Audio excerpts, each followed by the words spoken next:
Thank you for joining us on our new and noted series to hear from the triumphant author Mickey Rowe with his essential book, Fearlessly Different, an autistic actor's journey to Broadway's biggest stage.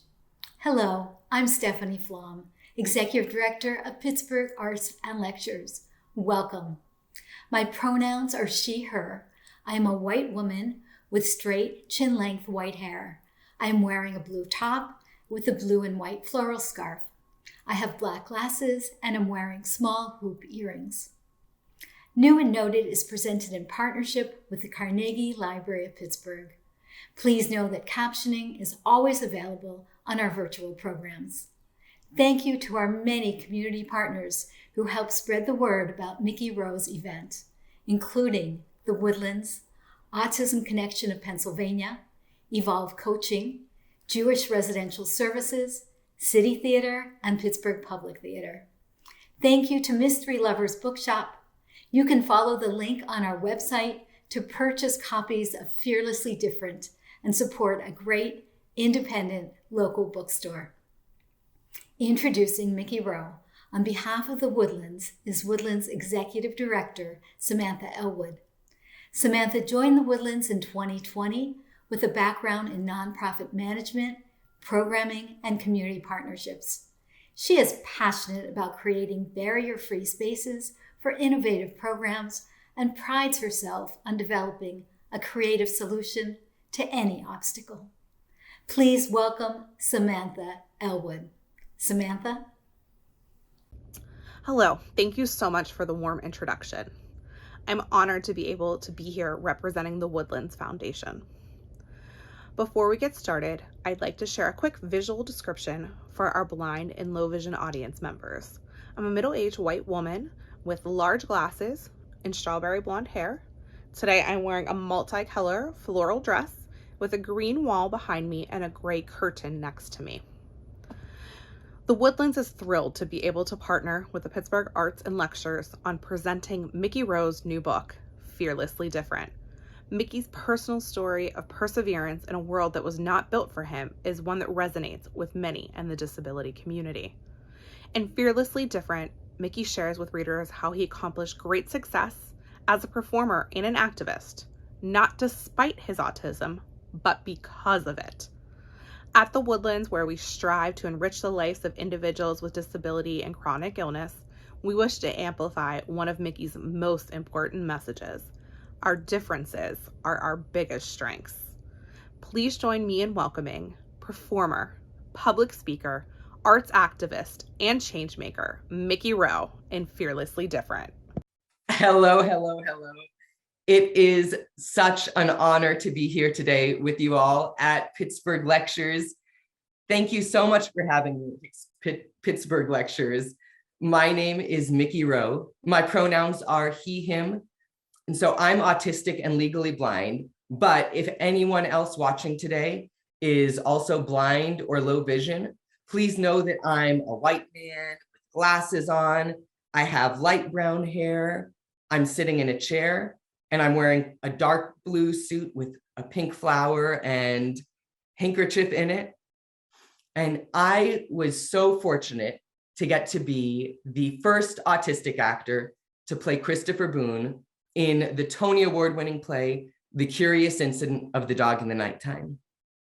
I was so fortunate to get to be one of the first autistic actors to get to play any autistic character ever, surprisingly and sadly enough. I was the founding artistic director of National Disability Theater. And I was also so lucky to get the honor of playing Wolfgang Amadeus Mozart in the Tony Award-winning play Amadeus, and to be author of the award-winning best-selling book, Fearlessly Different. So you may ask yourself, what is an autistic person doing working in language-based theater companies, getting up on stage and talking in front of lots of people in a play? And I used to ask myself that question all the time too. But I believe now that my differences and even the things that I may perceive as my weaknesses are actually some of my biggest strengths. So if you see me walking down the street I most likely have headphones on. I'm nearly always wearing a blue t-shirt, V-neck, so that nothing's touching my neck. I was late to speak, but I invented my own incredibly detailed sign language to communicate before I could communicate verbally. Not a codified American Sign Language or anything, but just my own sign language. I had speech therapy all through elementary school, occupational therapy all through middle school, and then I was in special ed for part of the day all through high school. And I think people want so desperately to fit in that they forget what makes them stand out. So I wrote a book, Fearlessly Different, that I hoped would help people to feel brave enough to stand out. So first off, thank you all so much today for being here and being brave enough to stand out and being brave enough to come to a lecture that might feel weird or have new information. I really appreciate it. So I was non-speaking throughout my earliest years. And here I am today, a professional public speaker. And it is so damaging. It's such a damaging misconception, I think, that people often have. I think we often think that non-speaking autistic people sometimes don't speak simply because they are not smart enough to speak. We often even use the word dumb interchangeably with the word stupid. But if you really take a moment to think critically about what the word dumb means, you realize that just as blind means cannot see and deaf means cannot hear, dumb actually means cannot speak. If you look it up in the dictionary, that is what it'll say dumb means, cannot speak.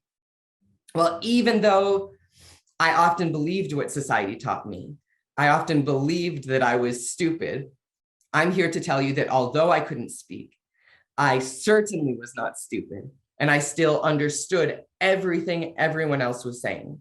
And this is the case for so many non-speaking autistic people.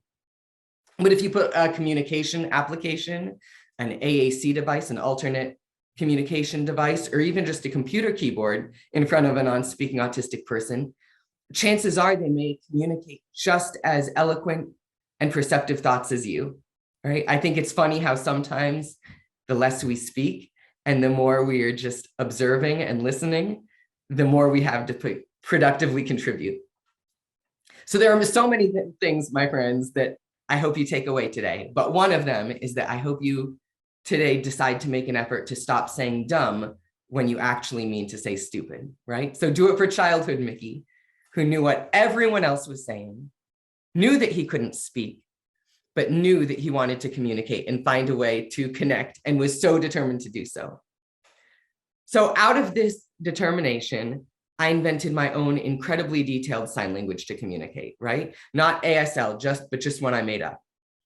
Obviously, this wasn't ideal, but at least it allowed me to scrape by with my immediate family, who, despite any despair over my inability to talk, were pretty familiar with my signs by now. I remember once I signed asking for an ice cream cone, and then as soon as I got it, I promptly squished it into my grandma's face, and that was my attempt at sharing it with her. But stories like that are a really common thread throughout my life, reaching for human connection, trying to make a moment of friendship or love, but not quite pulling it off. So my made-up sign language was a desperate reach to connect with the world, and yet I remained cut off from communication with anyone outside of my immediate family. So being on the autism spectrum growing up and all through high school, I had no friends. I spent my lunch breaks and recesses pacing the hallways, not knowing who to talk to or how to talk to them or how to make a friend. And I was completely alone in my own head. But my grandma had a subscription to Seattle Children's Theater, which is a professional theater for young audiences. And when I was sitting in the dark theater watching a show, that was some of the first times in my life that I felt seen. I felt silently heard, and really sitting in that audience was the one time I felt understood. As an autistic person, I didn't really get that many social interactions, right? But when I was at the theater or reading a book, all of a sudden I got to experience all of these incredible, rich, nuanced social interactions in a safe way, sitting in the audience, that allowed me to participate just by being myself. I didn't have to do anything extra or anything that was beyond my capabilities at the time.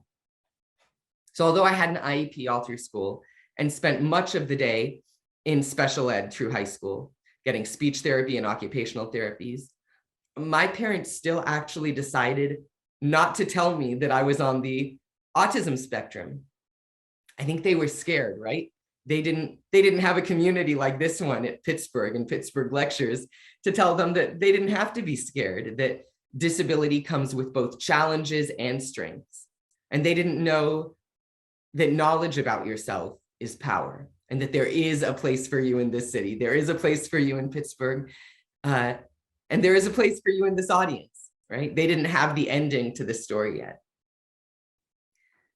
So it's also estimated that up to 85% of college graduates on the autism spectrum are unemployed. I'm going to repeat that one more time because it is such a mind-boggling statistic to me, but it's estimated that up to 85% of college graduates on the autism spectrum are unemployed, right? And then even if you can get a job, there is currently no federal minimum wage for disabled people, right? So while the federal minimum wage for all other groups is currently $7.25 per hour, if you have a developmental disability like autism, you can still legally be paid as little as a few pennies per hour, right? In recent years, as evidence of this, in recent years, there have been reports of an estimated 420,000 disabled individuals who have been paid an average of just $2.15 per hour, and of disabled people being paid mere cents, 2 cents per hour. So because of this, I needed to find a way to scrape by and employ myself, because I definitely fell into that unemployment so frequently. So I turned to stilt walking and street performing out on the street as an autistic and legally blind single dad with often full custody of my autistic kid to make ends meet, until I hatched a plan to get to Broadway's biggest stage. But luckily, I loved street performing. As an autistic person, I think people often feel really uncomfortable around me sometimes, just because they don't understand what's going on. They don't always know what's going on, or people don't always want to be my friend because they don't know how to be friends with an autistic person.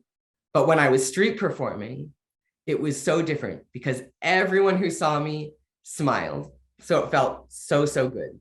I think that's important, right? To be successful, we have to learn how to celebrate those strengths while also acknowledging the challenges. So that's my challenge for all of you today moving forward, is celebrate the strengths while acknowledging the challenges.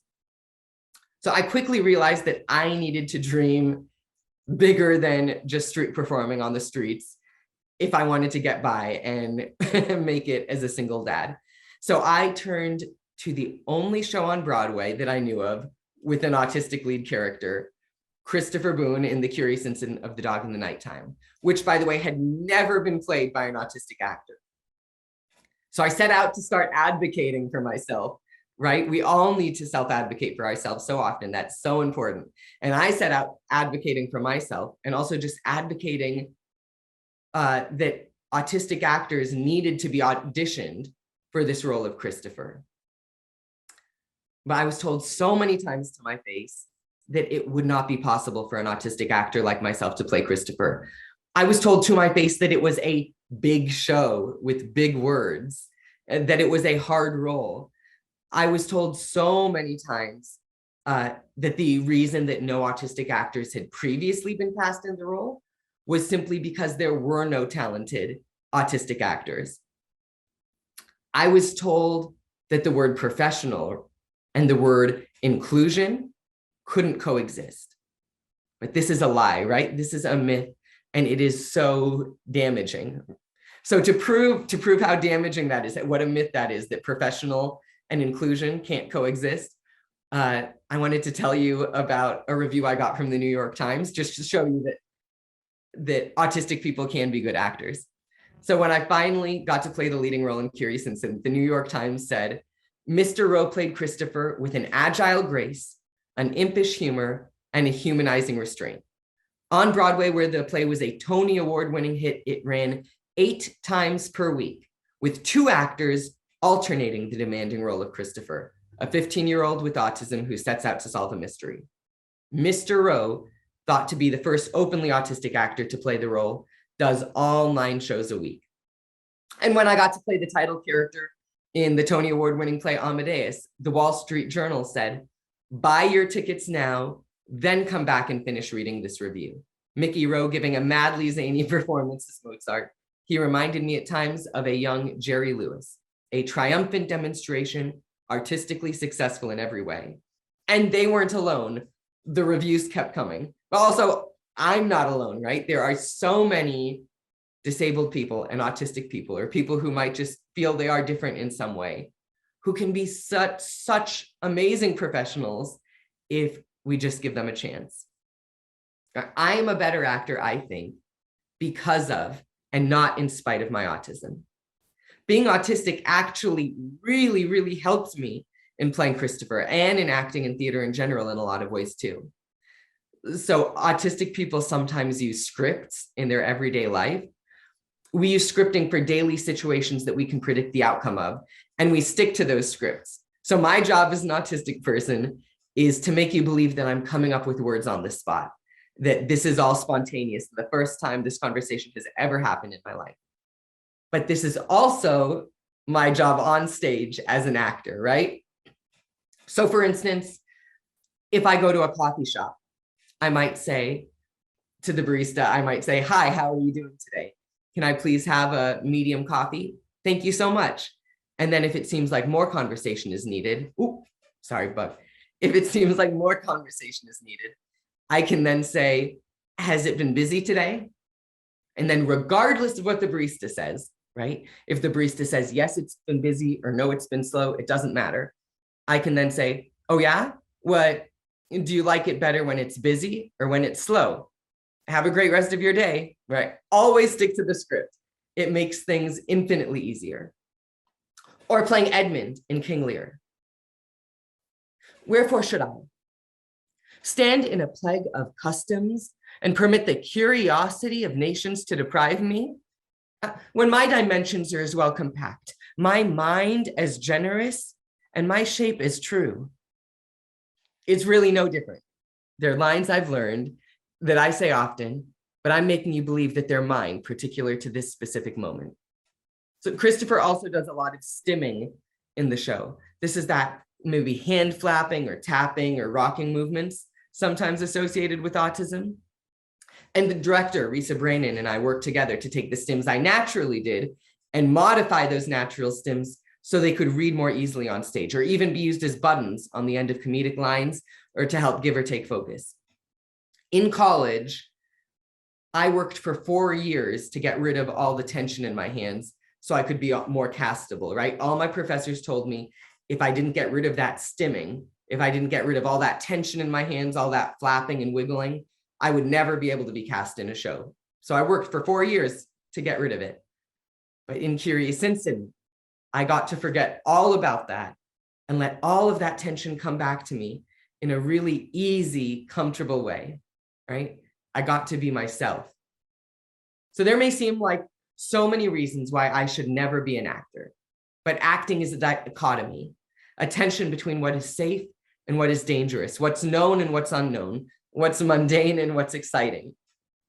I put my dichotomies to work for me, right? It's about doing the work and being in control so the audience trusts you to lead them, and then being vulnerable and letting the audience see your soul.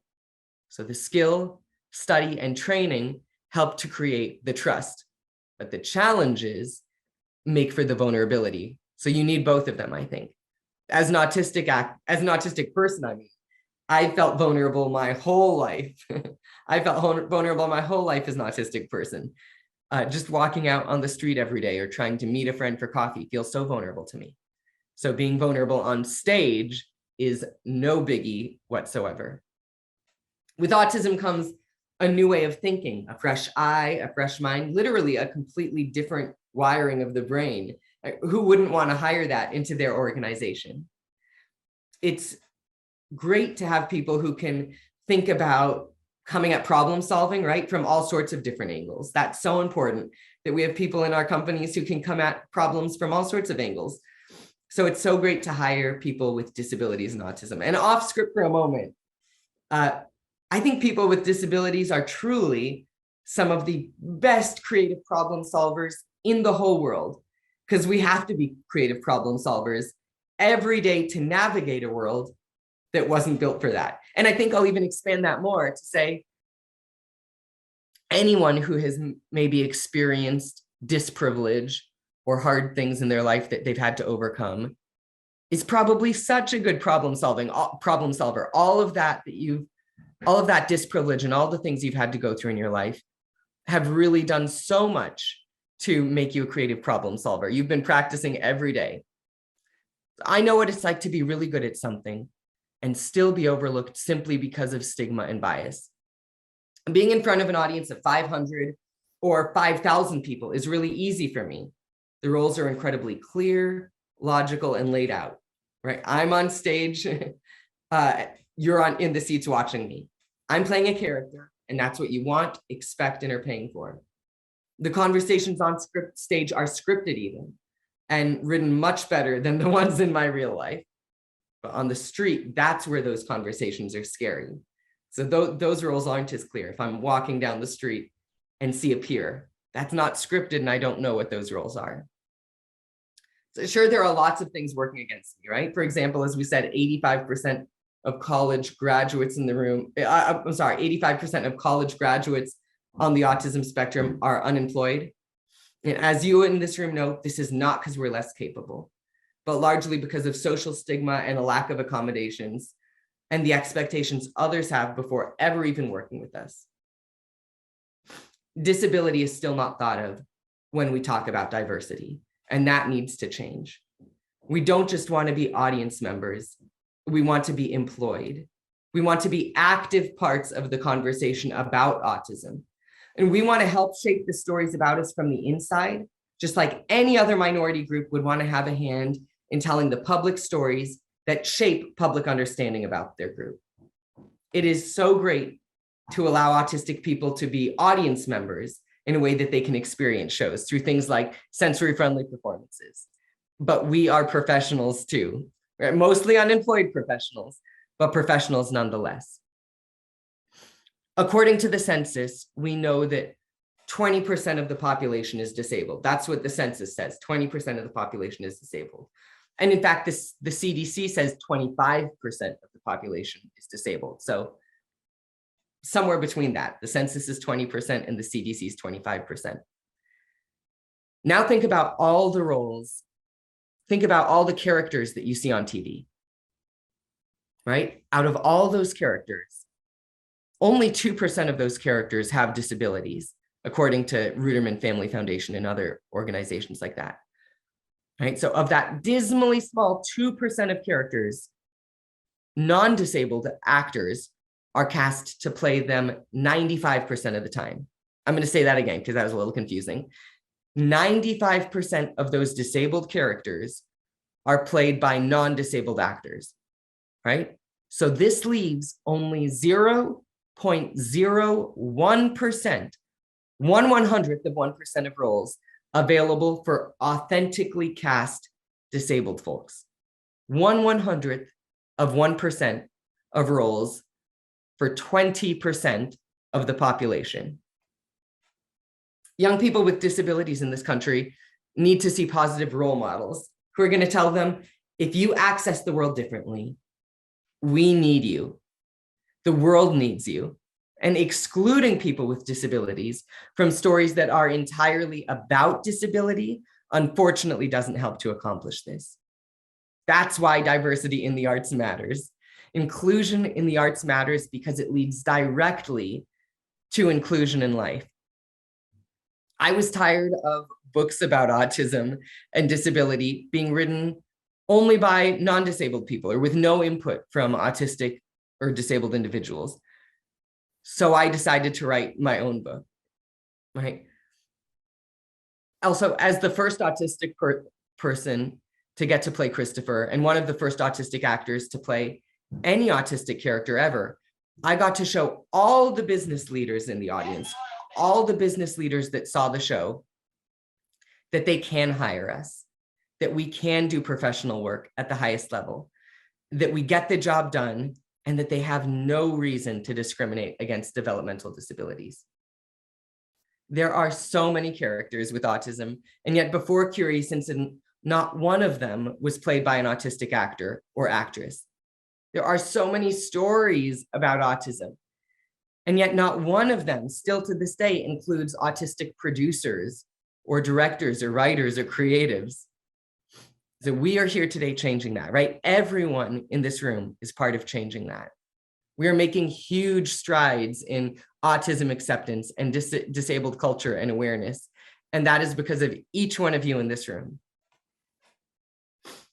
Over the last 2 years, because of state-led COVID triage initiatives and new conversations around vaccines. Hey, Felix, you want to join me? Yeah. Okay, you can sit in my lap. Hi, everyone. This is Felix, who's going to join me, if that's okay. So as I was saying, right, during COVID, because of COVID, triage initiatives and new conversations around vaccination, we really got to see a clear distinction between the social model of disability and the old model of disability, the medical model of disability. And the old model of disability states that there's something wrong with a disabled person, right? There's something wrong with a disabled person that needs to be fixed or made whole or cured. And the social model, on the other hand, we all know this, right? That like, oh, there's someone with a disability. Oh, I'm so sorry, there's something wrong with them. Or I wonder what we can do to help fix them or cure them. So that's the old model.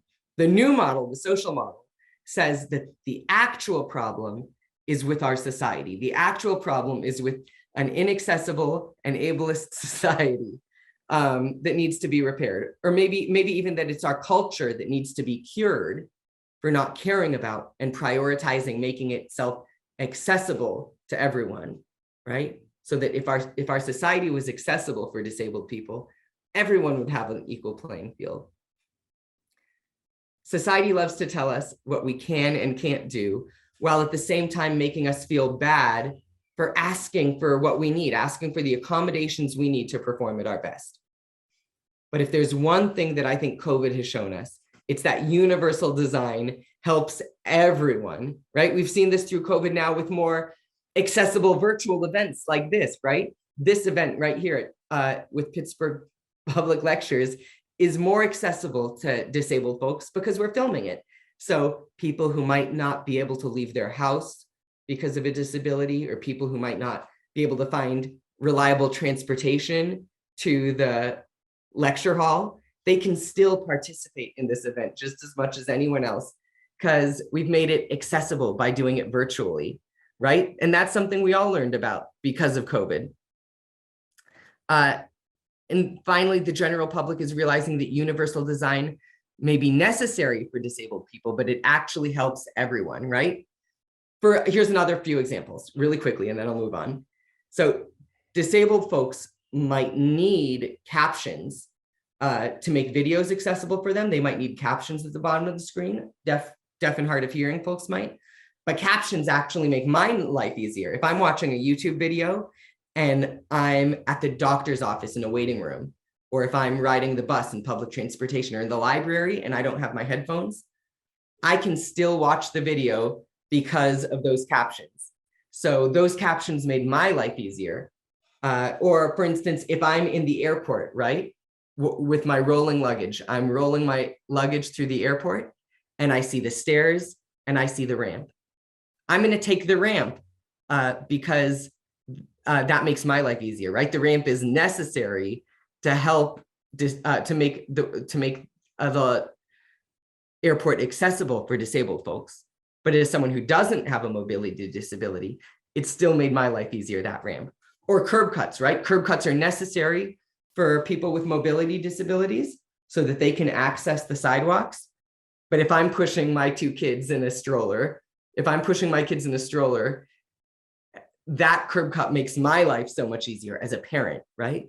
So when we make the world accessible for people with disabilities, we're not just helping people with disabilities. We are making the world better for all of us, right? I think all of these examples show how we make the world better for all of us and easier for all of us when we design for people with disabilities.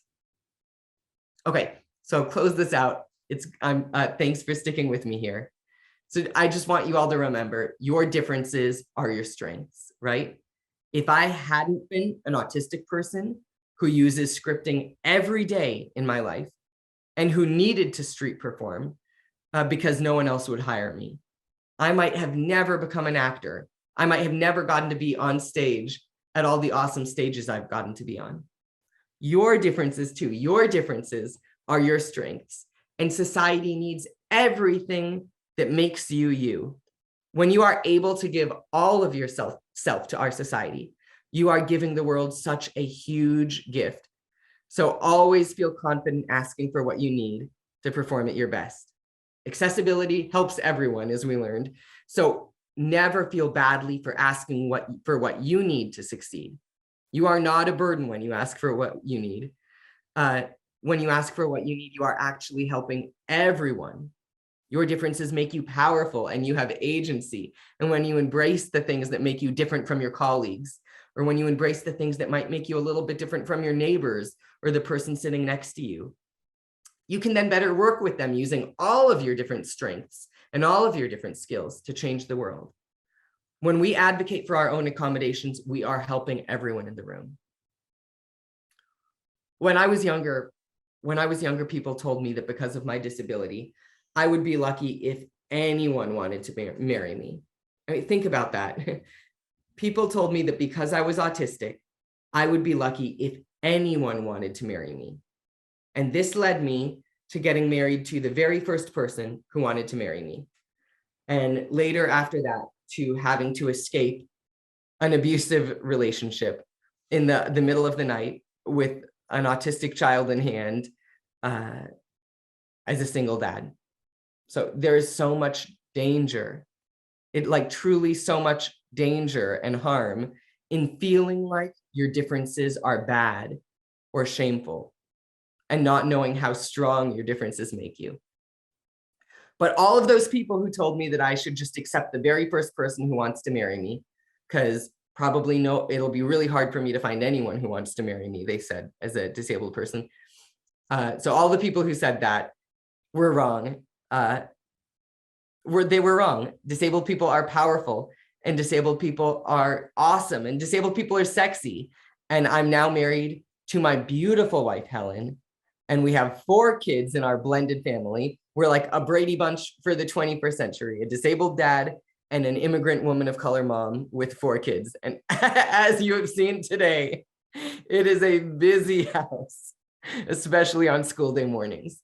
And we even consult together now, my wife and I, on issues of equity, diversity, inclusion, and accessibility. Okay, so finally, in parting, for real in parting, what I ask of you all today is this: be brave, value your differences, realize that when you share all of yourself with the world, even the parts of you that you think are different, you are giving the world such a huge gift, right?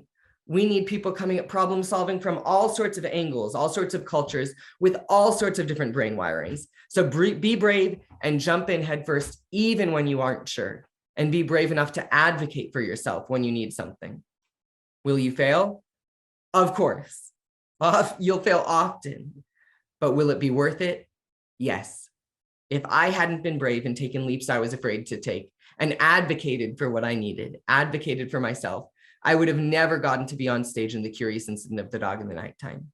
So please be brave, ask for what you need, and trust that sometimes if you take a leap, the net will appear for you. Go be incredible, and more than anything, be you. Thank you all so much for listening. Thank you, Felix, for trying so hard to be helpful and quiet too. And I can't wait to answer some questions. What a beautiful talk, Mickey. Thank you for sharing your life, your stories, your passion. We've learned so much from and been deeply inspired by your talk and by this book.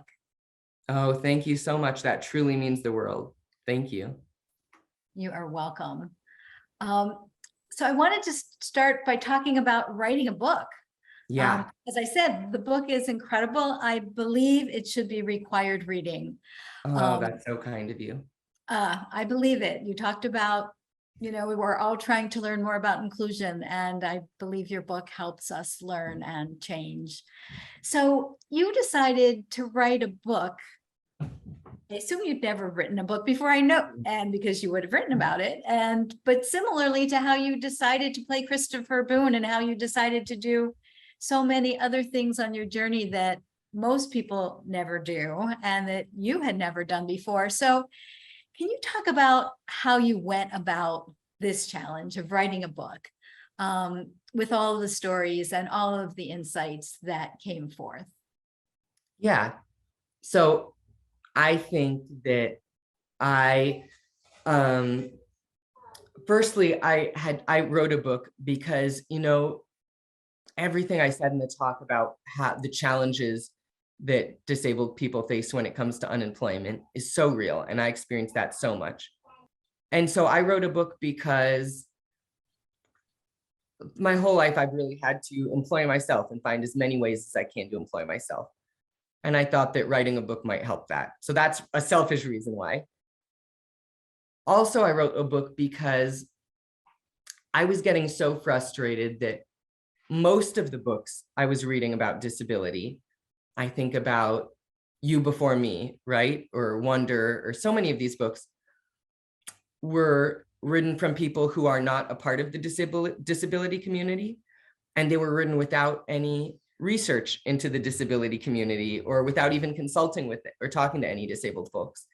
Even Curious Incident of the Dog in the Nighttime, Mark Haddon says himself that he did, the quotes in the book, you might know it better than I do it, Stephanie, but he says that he didn't do any research into autism when writing the book. He is not an expert in autism. He just made it up, and he thought that imagination trumps reality. So he should just make up whatever felt right to him, and not burden himself with researching autism or consulting with autistic people before writing the book.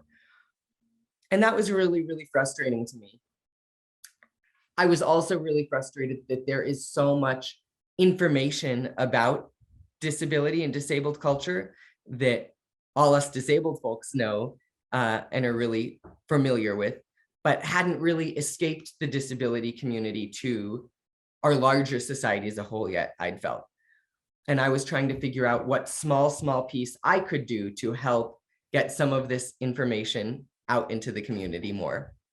And I'd read so many brilliant academic writings about disability, but I thought that what I could do to be better, to make that a little better, is I think that mostly people connect with stories.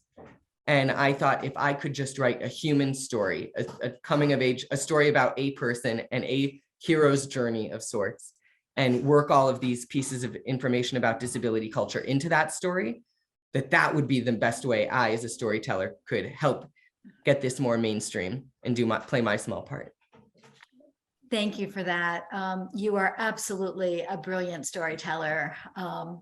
I wanted to hear story after story, and the story really told the story. It educated, it informed. I love the ice cream story. I'm so glad you shared it.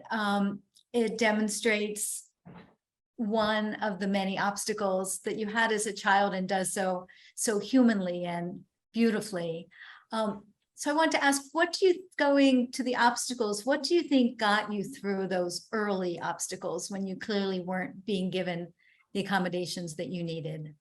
Yeah, I think, growing up, I really got to see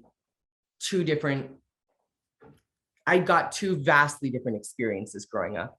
I had an experience at my mom's house and at school, and that was not a very good or ideal experience. But I also got to see the flip side of the coin. I got to see what it was like to be treated kindly and well and more accessibly when I was living with my grandma, right? My grandparents built this huge pirate ship for me that was it was a raft, like just a floating raft in Puget Sound that floated around Seattle, and it was tied off to a log. But my grandparents really trusted me to be unsupervised out on the beach, and to be myself and explore and figure out who I was in my own time, and to explore my own interests. And I think that is such a huge gift they gave me. And so I think because I got to see a model of something different, I got to see what something else might look like. That also allowed me to get through the hard times and think and try to come at them thinking about, okay, how can I make this work? What can I do to try to make this better? What's the next step here? But I don't think, if it weren't for my grandparents, I don't think that I maybe would have had the opportunity to try to reframe things in that way. That's stunning to think about the respect, not just the love, but also how somehow they knew to give you that freedom and that respect to be you and to be a pirate. So and a lot of trust too. I would be scared. I don't know that I would let my kids be unsupervised out on a beach on Puget Sound, you know? And I'm sure my grandma was in the kitchen watching me through the kitchen window or something, you know? But just that feeling like I got to be unsupervised and feeling like I got to be trusted. To be trusted. So huge. What a huge gift to be trusted. Yes. And then you went on to be a risk taker. So then you fell in love with the stilt walking and the clowns and the magicians and the circus. So can you maybe take us to those experiences and what the attraction was and how that impacted your life? Yeah, so a lot of autistic people have something called sensory processing disorder. And what this means is that we often process our sensory things coming in differently.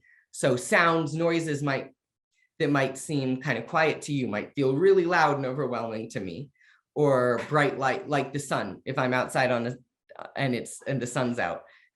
Whereas that might just feel, oh, what a nice sunny day to someone else. To me, it can feel really harsh and be really hard to be outside. But one thing that comes along with sensory processing disorder is one of our senses that we don't really know about or we don't think about often is called our proprioceptive sense. And this is where we are in space, kind of where our body begins and ends and where our body is in space. And so for me and a lot of autistic people, we don't experience that proprioceptive sense as strongly. So that's why sometimes autistic people are rocking or flapping their arms. That helps to give us a little extra proprioceptive sense, which feels good to us. But I quickly found out that if I could do things, I saw like circus people doing things on Sesame Street, I think. And I was like, wow, that looks fun. Swinging around on a trapeze or spinning, that feels like it would give me a lot of good proprioceptive input. So I think that's why I got started doing it. It was just a way for me to self-regulate, and getting to spin around or juggle or unicycle or stilt walk. It was a way to get myself that proprioceptive input that I needed so badly. And also, I think when you don't have friends, most kids maybe would hang out with their friends after school or talk on the phone with their friends or go do something. But when you don't have friends, you just all of a sudden have a lot of free time to invest in learning about your special interest and your special skills. So I think that's why I got started really falling in love with stilt walking and street performing. Wonderful. I love it. I just imagine you, as a very young boy walking on those high stilts that you figured out so many things on your own, which is again, part of the story that encourages others to try things we've never done. I'd like to switch gears a little bit. I think so much of the book is about activism and embracing the whole world. So you've had an amazing acting career. And so how and when did you also become an activist? And can you talk about how your activism expanded from disability rights to the rights of all marginalized people and all voices that need to be heard and seen? Yeah. So I think at first my activism was simply out of necessity. I think at first I simply needed to be able to be employed. I needed to be able to find ways to do things that other people were doing, right? And the only way for me to do that was by advocating for myself, even in school, right? With things like having an IEP or getting large print text for my vision. I had to advocate for myself, for my teachers, just to get tests and things in large so I could read them. So it started out of necessity, I think, absolutely, for sure. When I did Curious Incident, all of a sudden I was kind of put in a funny position where I was being asked to advocate or almost speak for an entire community, right? I was getting to be in NPR and all these different places, all of a sudden speaking as a voice for an entire community. And so I quickly realized, this can't, the only way for me to do that is by acknowledging my privilege, right? By acknowledging the fact that if we think about the TV shows we watch or the movies we watch, mostly, right? I'm thinking about Rain Man, The Good Doctor, about autism, right? Rain Man, The Good Doctor, Atypical, I'm thinking about. It's a Curious Incident of the Dog in the Nighttime. It's almost always a white boy with autism, or even more than that, it's almost always a white boy with savant syndrome who has autism, right? And that's not what autism looks like, right? We know that autism and disability it's one of the most equal opportunity minority groups in the world, right? Anyone can join the disability club at any time. And should we all be lucky enough to live long enough, right? We'll all join the disability club at some point, should we be lucky enough to live long enough. So I quickly realized that the only way I could speak about autism was by also acknowledging my privilege and the different experience that it's so much harder to get diagnosed, for instance, if you're a woman or if you're a person of color, so much harder to get diagnosed with autism. And then when I founded National Disability Theater, we made it our goal to just really practice what we preach in terms of our own casting and our own hiring. So we made sure that when we hired actors that 50%, even though we were trying to just cast from within the pool of disabled folks, right? But we know disability is so intersectional. So we tried to make sure that 50% of the actors we cast were people of color, and over 50% of the people we cast were non-male, non-cis male at least. And we tried to make sure that we just, every group we could think of, we tried to make sure that we were accurately representing the world we live in, right? The world we live in is so diverse, and it's only appropriate that we accurately represented that within that organization as well. So that's what we worked to do. And then, I stepped down from the organization because we had two white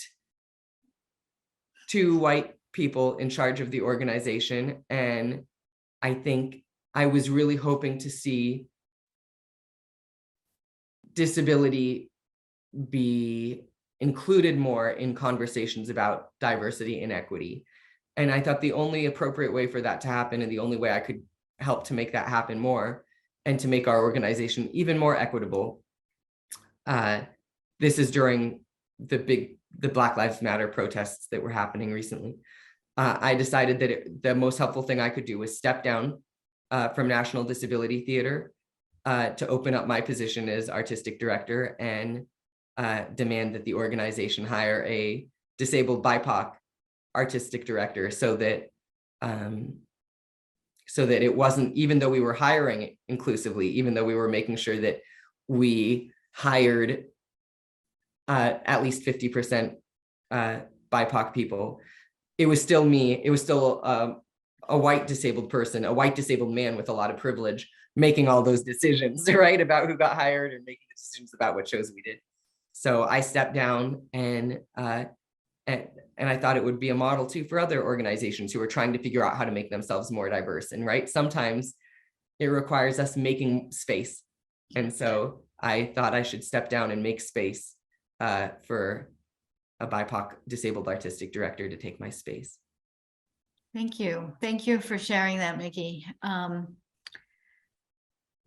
So you talk about your difference being your strength, and that was clear as an actor. I would say it's also clear as an activist that, again, you bring so much to that piece, and you're thinking outside the box, and your courage and your creativity. Another area where you talk about your difference being a strength is your superpower as a parent. We love seeing your child join you for a little bit. And can you talk about how this superpower has helped you as a parent? Yeah, I think often people don't often see disabled people as being parents. We don't always assume that disabled people can be parents. My wife is a postpartum doula. So I'll give just an example that I hear from her all the time from her community of doulas, just locally here in Seattle. Often a parent with a visible disability, a parent who has a visible disability. When we say visible disability, we mean things like maybe you use a wheelchair, maybe you have a limb difference, whereas autism is sometimes an invisible disability where you might not be able to see it just from looking at a picture of the person. So sometimes when someone with a disability, visible disability, goes to have a baby in the hospital and they bring a doula with them, this has been happening more and more in Seattle, that the doula community has been talking about so frequent, at least once a month or so. They all bring this up and are talking about it, where one of their clients hires them to be the doula, and they're having their first kid in the hospital. And before they even leave the hospital, CPS joins them in the hospital, because someone in the hospital has called CPS thinking, oh, this person has a disability. There's no way they can be a parent because they have a disability. The parents have not done anything wrong yet, right? They've not done anything wrong. They've not been neglectful. They've not done anything. They've in fact done so many things to show what caring parents they are, right? I think the act of hiring a doula, going out of your way to hire a doula to also be at the hospital with you, shows that you're really putting a lot of thought into this and doing a lot of things. But oftentimes just random people feel that it is so impossible that a disabled person could be a parent that they feel the need to call CPS and have CPS meet the parent in the hospital before they even leave, which is illegal, by the way. It is illegal for CPS to investigate someone solely because of a disability status. But I found that my disabilities actually help make me such a better parent in so many ways. We were talking about that proprioceptive sense earlier, right? And my kids love jumping on the trampoline in the backyard. As you've seen, they are super active, and it's very hard to get them to sit still for me to do something like this. But I also love jumping on the trampoline with them. So they love that they have a dad who genuinely loves rolling in the grass or jumping on the trampoline with them. Also, as a dad, I think I know, as a disabled dad, I know what it feels like to feel misunderstood. And I think so many kids, so many young people growing up feel really misunderstood sometimes when they're a young person, or feel not listened to. So I think I can maybe sometimes be even extra compassionate about that, or understanding where they're coming from as a disabled person who so often feels misunderstood. So I think those are some of the ways that my disability helps me as a parent. I hope that answered the question, Stephanie. It was a wonderful answer. And yeah, and again, I love seeing you with your child, and it's beautiful. Again, it inspires us all to be better parents, and more empathic and more playful at times. So thank you for that. We have time for one more question. Of course. Your story is filled with many brutal realities faced by people with disabilities, and it's also filled with stories of hope and optimism. So in closing, Mickey, if you could share, please, what gives you hope?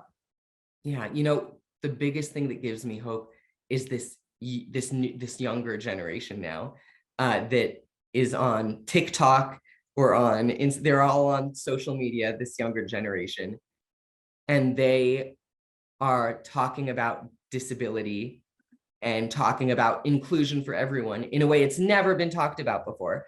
I think so many people from your generation, so many people from my generation, right? We often have been raised to feel uncomfortable around disability sometimes. Even sometimes we feel uncomfortable just saying the word disability. We'll come up with euphemisms like special needs or differently abled or, right? All sorts of euphemisms we come up with because we feel uncomfortable around disability and to help give us a little distance from that discomfort. This younger generation on social media does not feel this discomfort at all. And they are so educated and so brilliant, and they honor each other and communicate with each other and are doing so much to I think just in the last 2 years, because of them, the conversations around disability and autism have truly made enormous 180-degree shifts. So that gives me a lot of hope that maybe even in 10, 20 years, hopefully my book, Fearlessly Different, won't even be necessary in 10, 20 years because of the ways our culture has shifted, maybe. Thank you so much. Mickey Rowe, actor, activist, father, author of Fearlessly Different. Read it. I believe everyone should read it. Available at White Whale in Pittsburgh and other great independent bookstores around the country. Thank you for all that you do, Mickey. Thank you so much for having me, Stephanie.